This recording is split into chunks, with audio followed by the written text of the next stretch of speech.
Vocês me escutam bem? Não? Tá baixinho? Estive pensando para essa semana. Para essa semana eu estive pensando sobre um rapaz.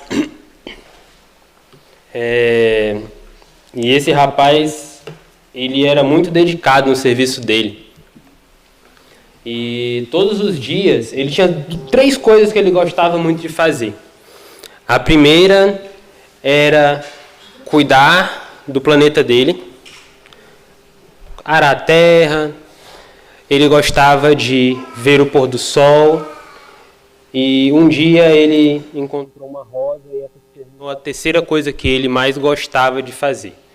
Então todos os dias, tinham 3 vulcões no planeta dele. E ele pegava e tinha essas 3 atividades todos os dias, que ele se empenhava com muito vigor. Um certo rapaz, certo dia, chegou para ele e perguntou: mas por que você precisa?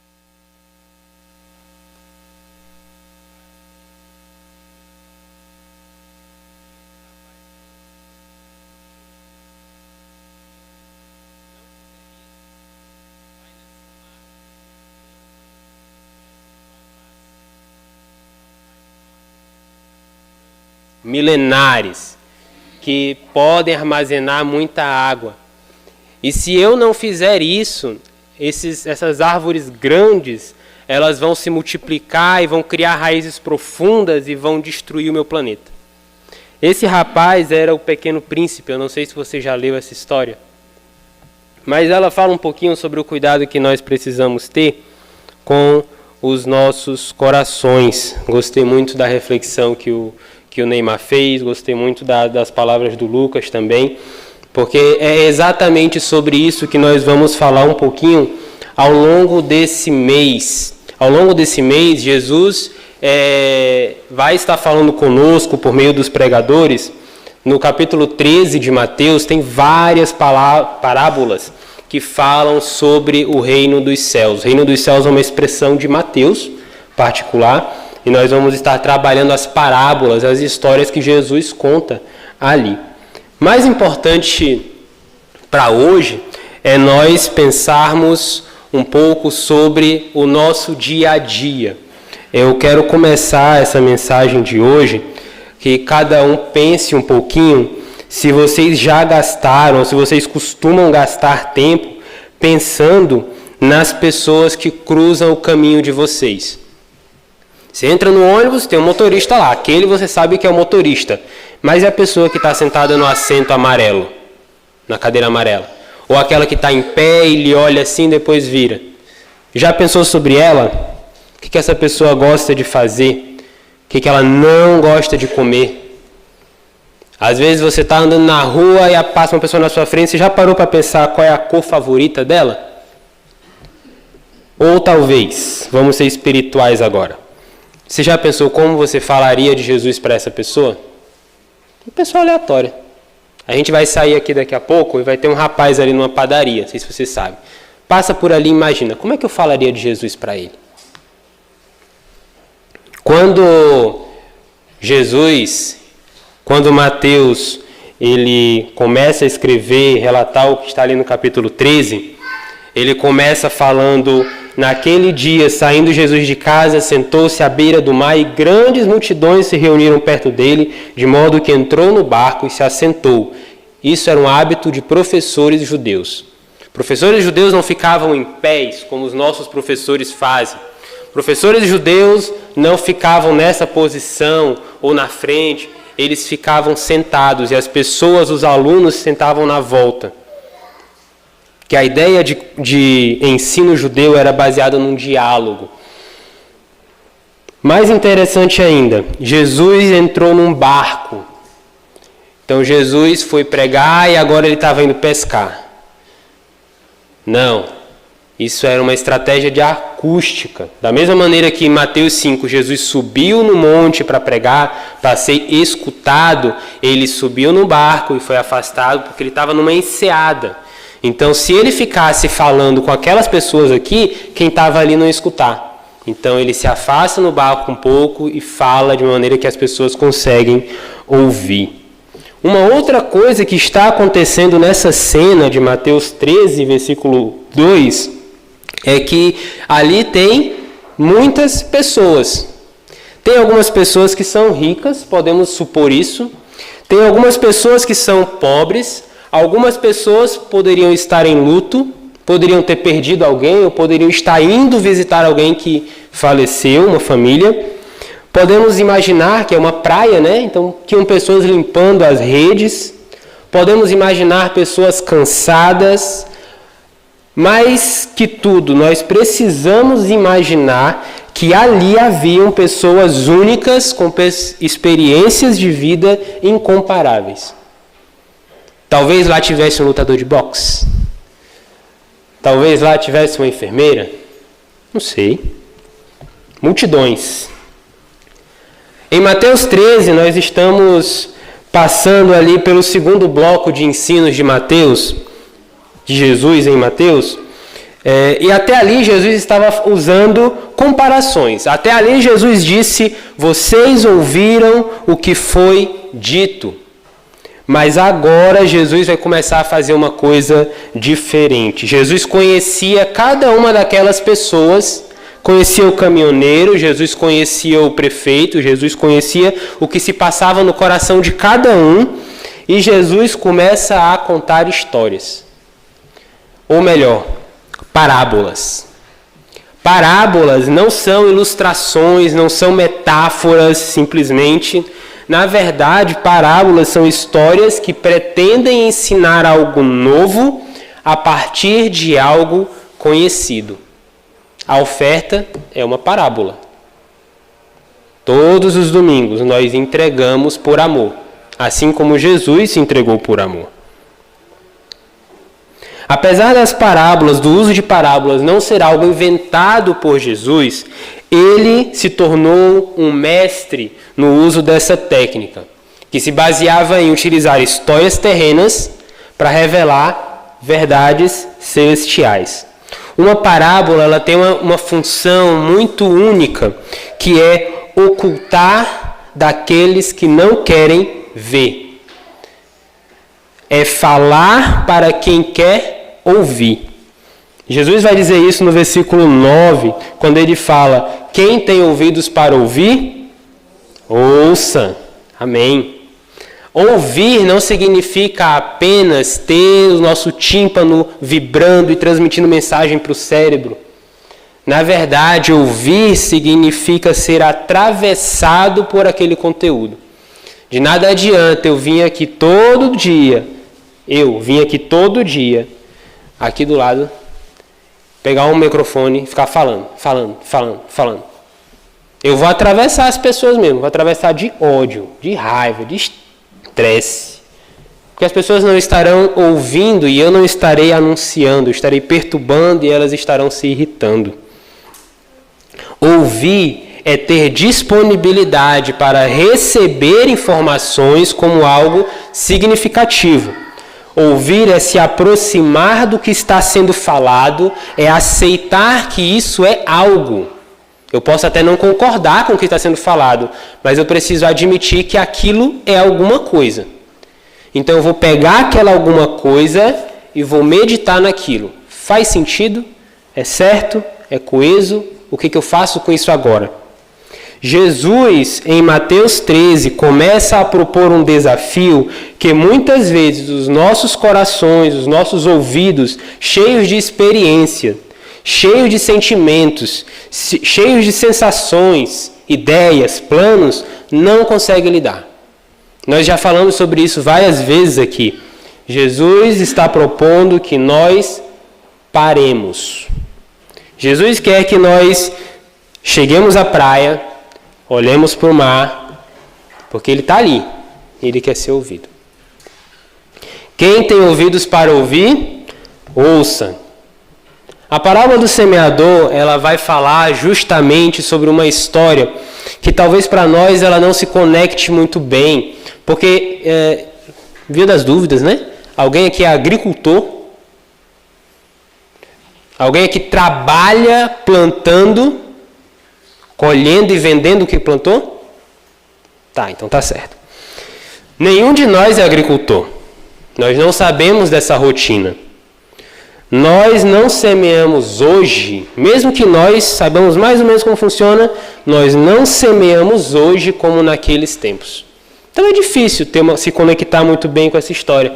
Outra coisa é que Jesus promete um lucro que para nós é irrisório. Naquele tempo, se uma semente resultasse em um lucro de 10 vezes o preço dela, já seria grande coisa. E Jesus promete 100 vezes. Hoje em dia, para uma semente ser considerada lucrativa, ela precisa render entre 100% e 300%. Lembre-se, no entanto, que essa é uma parábola. Jesus não quer falar de agricultura da mesma maneira que ele não saiu para pescar. Jesus quer falar de uma certa verdade celestial que está implícita e precisa ser implícita, mas não escondida, na vida do cidadão do reino. Nessa parábola nós temos alguns personagens e a gente poderia falar em diferentes ordens, mas eu quero começar falando da semente. A semente, ela é como se fosse uma cápsula de genética. É uma cápsula de informação inteira. As sementes têm toda a vida naquele carocinho. Da primeira até a última folha, da primeira à última colheita, tudo que vai sair daquela planta está naquela semente. Aquela semente só precisa encontrar o terreno, o clima certo para brotar e se desenvolver. A semente nessa parábola é a palavra de Deus. E é ela que é usada para orientar, corrigir e preparar todas as pessoas para fazerem a vontade de Deus. O segundo personagem da nossa história, ou melhor, não vou me apropriar, a história de Jesus, é o semeador. O semeador é Jesus. O semeador são os apóstolos. O semeador são os missionários, são os evangelistas. O semeador é, em resumo, qualquer pessoa. Nossos pais, nossos amigos, nossos professores. Toda pessoa que lança a semente. Então, se eu sou enfermeiro, eu tive um semeador. Meu semeador foi meu professor, que lançou a semente do cuidado. E ele me ensinou todas as coisas sobre cuidar de pessoas. Jesus, o semeador que Jesus está falando aqui, é um semeador que semeia paz, graça, salvação. É um semeador que semeia uma nova vida. Isso está contido na semente. É isso que o semeador está lançando. E o nosso último personagem é o solo. O solo é primeiramente onde a semente cai e o ambiente que vai favorecer ou dificultar o desenvolvimento da semente. Assim como é o ambiente do semeador. No solo, duas forças atuam. A força da semente e a força do semeador. Se o semeador largar a semente e não fizer nada com o solo, a chance dessa semente brotar é pouca. Se a semente ficar no saco toda a vida, ela nunca vai alcançar o solo. E aí não vai brotar planta nenhuma. A segunda coisa sobre o solo é que ele representa o coração intelectual das pessoas. O coração do Lucas, o coração da Nathalie, o coração do Davi. É o coração intelectual, é o nosso entendimento, onde a palavra de Deus é onde a palavra de Deus deve alcançar para mudar a trajetória das vidas, das nossas vidas e da vida de qualquer pessoa que se aproxime. O primeiro solo que é apresentado em Mateus 13 por Jesus é o solo à beira do caminho. E eu quero destacar que o solo à beira do caminho é um solo seguro, é um solo firme, É um solo que tem um propósito, que tem um destino, leva pessoas de um lugar a outro. Talvez você desejasse um solo compacto desses para firmar os seus passos, certo? Ninguém quer pisar na água. Pisar na água afunda, né? Ou na lama. Quem quer pisar na lama para se sujar todo? O solo à beira do caminho é compacto, ele não tem drenagem. Pode chover, pode cair o que cair ali em cima, não vai entrar, não vai infiltrar. Infelizmente, quando a gente fala de agricultura, esse não é um solo muito bom. Porque é um solo que vai exigir muito esforço. É um solo que não aceita a água, é um solo que não aceita a semente. Sem absorver a água, a tendência desse solo é simplesmente lavar, empobrecer esse solo.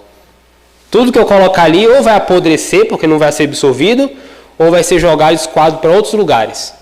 Como a parábola diz, vai vir um pássaro e vai levar fora. Sabe o que é curioso sobre esse solo? Tem pessoas que são assim, elas não escutam, elas não tentam entender. São pessoas que se satisfazem com a moral, com a cívica do grupo, sem se preocupar com o centro do ensino de Jesus. E é justamente por isso que elas não são nunca transformadas por esse ensino. Sabe o que é mais perigoso? É que o Henrique pode virar um solo desse. Preciso lhe avisar disso. Nós podemos ter esse solo em nosso coração quando nós acreditamos e falamos na nossa cabeça que os nossos muitos anos de igreja nos fazem pessoas melhores e mais fortes e mais experientes. Quando nós acreditamos que por estarmos há tantos e tantos anos na igreja, nós estaremos salvos. E eu preciso avisar os irmãos que o diabo, quanto mais velho a gente fica na igreja, mais pelo ele bota nos nossos ouvidos, que é para a gente não escutar. E ainda assim ele tenta esvaziar qualquer resquício do que sobra. Outro terreno que Jesus apresenta é o terreno pedregoso. Esse terreno pedregoso, eu não quero que você se engane, tá bom? Nós não somos agricultores, mas eu quero prepará-los para lidar com essa situação. O terreno pedregoso é um terreno bonito. É um terreno que depois do inverno vai florescer, vai encher de grama, vai ficar florido, bonito. É um terreno que qualquer coisa que você botar ali, qualquer semente vai brotar. Não é compactado, ele drena bastante água. E essa relação, porque o que acontece? Vou passar aqui logo. O solo rochoso, ele não é uma pedreira da vida. O solo rochoso, ele tem uma camada de grama, uma camada de terra, mas ele está muito perto ainda, é um solo muito novo, é um solo muito próximo de pedras. E esses minerais, eles favorecem o crescimento rápido dessas plantas. Só que, como tem pedra, a raiz não cresce para baixo, ela cresce para cima. Então a planta ela acaba sendo exposta muito cedo ao sol e morre. Geralmente, o que vai acontecer é que essa exposição vai impedir que a planta dê frutos. Toda a beleza que o agricultor inexperiente, nós no caso, encontramos na primavera, resultará em um trágico prejuízo no verão. Essas pessoas que têm esse coração, que são pessoas que abraçam o evangelho com muita força, com muita alegria, se envolvem, participam, mas na terceira semana elas começam a ver que as coisas não são exatamente tão graciosas como ela achou que seria. O evangelho ele deixa de ser emocional, ele sai das sensações e é nesse momento que a vida real cobra um preço que essas pessoas não calcularam para pagar. Eu tenho um aviso para dar. Evaldo, cuidado para você não ser um terreno pedregoso. Quero avisar, irmãos. Nós podemos ter esse solo no nosso coração. Quando nós não participamos ou quando nós não contribuímos porque nós não concordamos. Eu acho que essa caixa está muito grande, não vou ofertar para arrumar isso não. Eu acho que a igreja tem que comprar cesta básica e é isso. Se não tiver, eu vou comprar a cesta básica. Eu acho que a igreja tem que ler só Mateus. A igreja não pode ler Êxodo. Quando nós focamos em uma espiritualidade de aparência e deixamos de ser luz, paz e amor para as pessoas que precisam e gastamos o nosso tempo com outras coisas que não as necessidades dos momentos quando elas aparecem, nós somos terreno pedregoso. Porque nós murchamos, nós perdemos a chance de dar frutos pela falta de profundidade no Evangelho. Existe outro solo, e esse solo aqui me deixou bem confuso. É o solo entre espinhos. O solo entre espinhos, às vezes você pode pensar, nossa, espinho, coisa ruim. Mas o solo entre espinhos é um solo muito bom. É um solo que está gritando e falando assim, eu tenho nutrientes, eu tenho água passando aqui perto, eu tenho profundidade. Olha quantas plantas nasceram aqui. E esses espinhos que Jesus fala aqui eram árvores que davam espinheiros. E eu pensei, vou colocar uma laranjeira. Não sei se você já viu uma laranjeira, um limoeiro. São árvores grandes, mas se você chega perto tem um monte de espinho. Então eu pensei, será que é isso? Mas o ponto em Jesus falar sobre espinhos aqui não é qual árvore será que é o espinheiro. A questão é que espinheiros são plantas que crescem rápido. Só que ao contrário do terreno pedregoso, as plantas ali, o espinho não precisa dar fruto. O fruto do espinheiro é o espinho. O solo entre espinhos, ele é poluído. Um monte de raiz de espinho já nasceu, onde é que outra semente vai nascer? Onde é que outra coisa vai crescer? É um solo que exige muita atenção, porque se você deixar um filetezinho de mato, vai crescer. Não sei se na sua casa, quando você era criança, já teve terreno sem ser cimentado, mas na minha casa, na minha infância, todo mês, principalmente nas férias era tempo de acordar tarde? Não, era tempo de acordar cedo, porque aí tinha mais tempo para arrancar mato, e era muito mato, porque de um tempo para outro sempre ficava alguma coisa. José, tem um alerta para lhe dar, José. Eu preciso que você tome cuidado para você não desenvolver esse solo no seu coração. Meus irmãos, pessoas com solo espinhoso, elas têm um coração dividido. Apesar delas ouvirem e aprenderem durante muito tempo e até viverem no meio da igreja, o mundo chama a atenção delas. As ideias lógicas, o 2 mais 2... eu tenho que ajudar as pessoas, não tenho? Tenho. Esse é o certo, esse é o preto no branco. Isso chama a atenção das pessoas.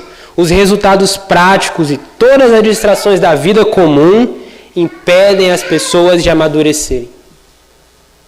O perigo, meus irmãos, é que esse solo esteja brotando no nosso coração.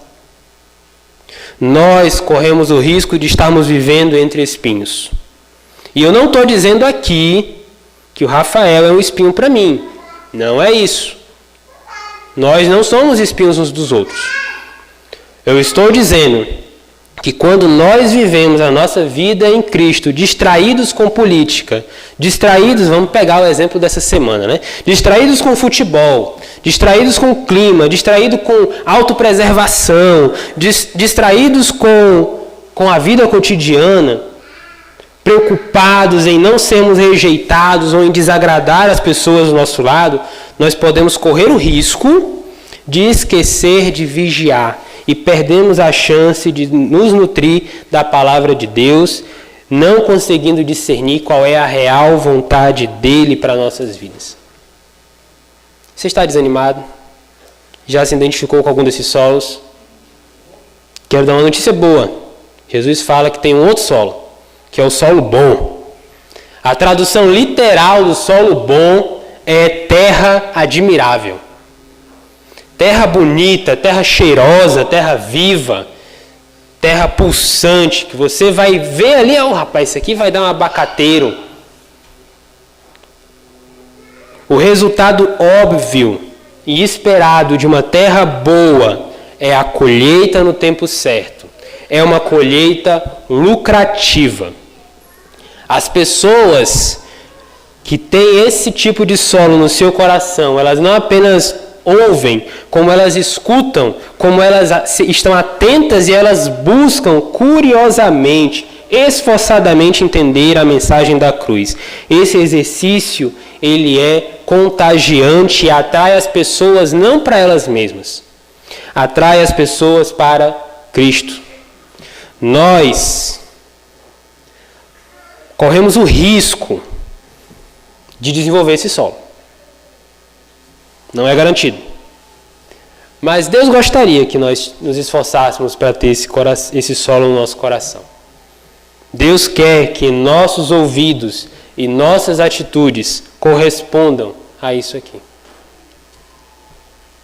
A parábola do semeador, ela nos ensina algumas coisas, bem objetivamente falando. Nos ensina primeiro que o coração do homem é o solo que a semente da salvação precisa alcançar. Nos ensina que a semente vai cair em vários tipos de solos e a gente não pode julgar onde vai cair. E nos ensina que a semente é a mesma sempre. O que muda é o solo. Mas eu quero chamar a atenção para uma coisa. Espero que você tome atenção. Essa é uma lição para todas as pessoas. Talvez você leia esse texto e pense no padeiro lá na frente, ou na pessoa do ônibus. Mas eu quero que nós saiamos daqui hoje pensando nessa parábola no espelho, na frente do espelho. Essa parábola é para nós também. É importante, meus irmãos, principalmente se você ficou desanimado, que você saiba, todo solo pode ser transformado. Todo solo pode ganhar qualidades que o tornarão frutífero, vão torná-lo cheiroso, vão torná-lo bonito, vão torná-lo frutífero. Só não se esqueça que se tudo pode ficar bom, tudo pode ficar ruim. Seja vigilante. Sobre o que será que Jesus está falando nessa parábola? Será que Jesus está falando sobre a agricultura? Jesus está falando para nós sairmos por aí dizendo que Ele ama elas, oferecendo abraços e orações gratuitos? Nunca vi cobrar por abraço, mas tudo bem. Será que Jesus disse, saiam pelos confins da terra fazendo milagres? É isso que Mateus 13 está falando? Venham para mim, vocês enriquecerão 1000%. Vamos atualizar, né? A inflação, 1000% acima da inflação. É isso que Jesus está falando? Ele termina dizendo isso, né? Vai render a 30, 60 e até 100 por 1. Jesus está falando para nós pararmos, para nós ouvirmos. Jesus está falando diante de muitas pessoas, pessoas diferentes. Jesus quer silêncio. Ele quer que você e eu fiquemos quietos e pensemos em qual solo temos nos tornado. Será que eu estou ouvindo ou estou apenas frequentando um prédio? Será que eu tenho cultivado, regado e me dedicado para tornar meu coração disponível para o desenvolvimento da palavra de Deus? Ou eu só estou esquentando um banco? Será que eu só estou escolhendo as roupas para sair no domingo? Será que eu estou mantendo uma rotina minimamente aceitável para não colapsar e enlouquecer nesse mundo doido? O que será que eu estou fazendo? Eu quero lembrar o que o Neymar falou na ceia, né? Para nós termos e sermos esse solo, a primeira coisa que eu preciso que você pegue é um arado. Sabe o que é um arado? Eu pensei de trazer um arado, mas ele é muito grande. Eu pensei de botar ali, só que eu pensei, vamos ganhar daquela forma ali, vai dar de entender. Um arado, de maneira simples e menor, é uma enxada batendo no chão. Eu quero, irmãos, que nós aremos os nossos corações, que nós reviremos as nossas convicções, que nós descompactemos o nosso modo de ser, agir e pensar, que nós abramos espaço para a palavra de Deus entrar e atualizar a nossa mentalidade. A segunda coisa que eu quero, meus irmãos, é que nós desenvolvamos, e não pode ser de 6 em 6 meses, tá bom? Como era na minha infância. Preciso que nós façamos isso diariamente. Acordou, é o melhor horário? Faz isso. Vai dormir, é o melhor horário? Faz isso. Nós precisamos limpar os nossos corações. Ah, mas o sangue de Jesus nos purifica de todo pecado. Amém, é verdade. Mas nós precisamos fazer esse exercício de, qual é a pedrinha que está no caminho aqui do sangue de Jesus que não está deixando eu limpar isso aqui? Eu preciso tirar toda a raiz de amargura, toda a raiz de preconceito, toda a raiz de medo, de mágoa, de raiva, toda a raiz, todo o pedregulho. Eu preciso pegar, agora não é com uma enxada mais, agora é com uma pazinha. Você tem que se ajoelhar e trabalhar naquele solo ali no seu coração. Vai ter que tirar tudo aquilo que naquele dia você identificar, nossa, isso aqui vai me atrapalhar. Eu estou aborrecido com isso aqui, mas isso aqui vai me atrapalhar. O que será que eu posso fazer para lidar com isso aqui, para favorecer a mensagem de enraizar na minha vida? Outra coisa, e isso aqui é absoluto, vamos adubar. Vamos fertilizar o nosso coração. Nós precisamos identificar quais as nossas fragilidades. Será que eu tenho dificuldade para falar com ateu, com anglicano, com católico, com homossexual? Tenho dificuldade de falar com uma pessoa pobre, com uma pessoa rica? Tenho dificuldade de entrar na casa da pessoa? Será que eu tenho dificuldade de atravessar a rua? Será que eu não sei ler? Eu tenho que saber quais são as minhas dificuldades e buscar em Deus o caminho para lidar com essas fragilidades. Isso é adubar. Não é chegar aqui 8h30 e pegar a Bíblia e começar a ler e decorar versículo. Isso não é adubar. Isso não é fertilizar o nosso coração. Isso é colocar um monte de saco de fertilizante em cima do solo. Eu preciso pegar esse fertilizante e usar ele da maneira correta. Agora, a controvérsia é proteger o solo. Eu preciso proteger o meu coração. Como é que eu protejo o meu coração? E talvez seja controvérsia aqui, mas eu não vou falar com homossexuais. Eu não vou falar com mulheres. Eu não vou falar com idosos. Eu não vou falar com essas pessoas. Eu não vou andar de ônibus. Eu vou tampar meus olhos. Eu vou tampar meus ouvidos. Se você está com seu ouvido tampado, destaca. Proteger os nossos corações significa buscar a comunhão. É estar junto dos irmãos. É ouvir histórias desses irmãos. É ouvir como foi as semanas deles.